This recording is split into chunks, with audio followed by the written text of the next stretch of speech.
Келер жылы Жезқазғанда облыстық мешіттің құрылысы басталады. Барлық шығынды Қазақмыс корпорациясы көтеретін болды. Осы орайда аймаққа Қазақстан мұсылмандар діни басқармасының төрағасы Наурызбай Қажы Тағанұлы арнайы келіп, компания басшылығымен меморандумға отырды. Жұмыс сапары барысында бас мүфти кәсіпорындардың тыныс тіршілігімен танысып, еңбеккерлермен тілдесті.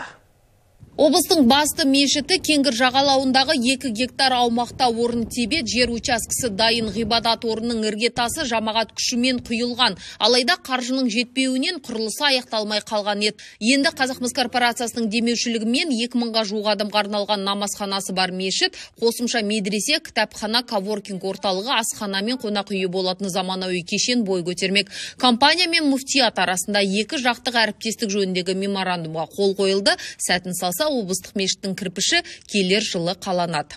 4 года объект на самом деле находится в стадии строительства. Бұл нысанның құрылысы 4 жылға созылды. Жамағаттың күші жетпеген соң біз көмекке келдік.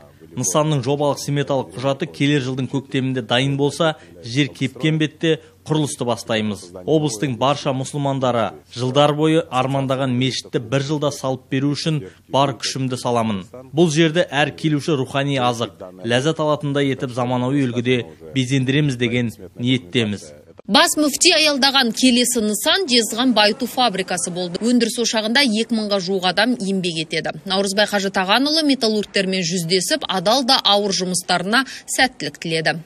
Алла дәрежелерден сақта, апаттан сақта, бұл жерде абыроймен қызмет етіп, аман есен абыроймен еңбекке шығып, Алла Тағала бала-шағасының қызығын көруін өзін нәсіп етті. Кенді өңірде кеншілердің орны ерекше. 7 қат жер астында руда өндіріп жатқан еңбеккерлерді ынталандыру үшін бас мүфти Қазақмыс корпорациясына тиесілі Аннин шахтасына арнайы ат басын тіреді. 500 метр тереңдікте тер төгіп жатқан кеншілерді жігерлендіріп, жұмыс барысында қаза болғандардың рухына Құран бағыштады.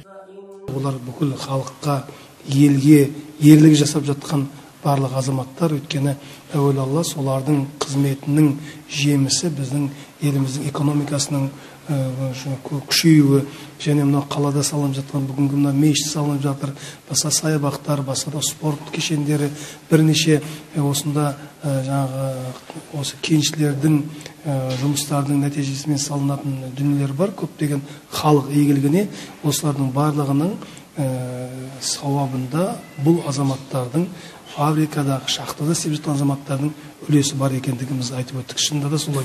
Олар қазіргі кездегі біздің ерлеріміз деп айтуға болады. Өйткені олар өзін және елге көмектесіп жатқан жандар. Алла оларға жар болсын, аман есен болсын. Біздің мемлекет басшысы қадірлі Қасым-Жомарт Кемелұлы еңбек жасап жүрген азаматтарды қолдауымыз керек. Нағыз ерлер солар деген болатын.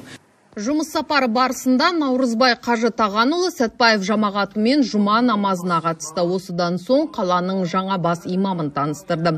Бұл қызметке Бейбіт Жансарин тағайындалды. Айзада Орысхан, Нұрлан Бақыт, Эльмира Бердонғарова, Сарыарқа телеарнасы үшін арнайы Ұлытау облысынан.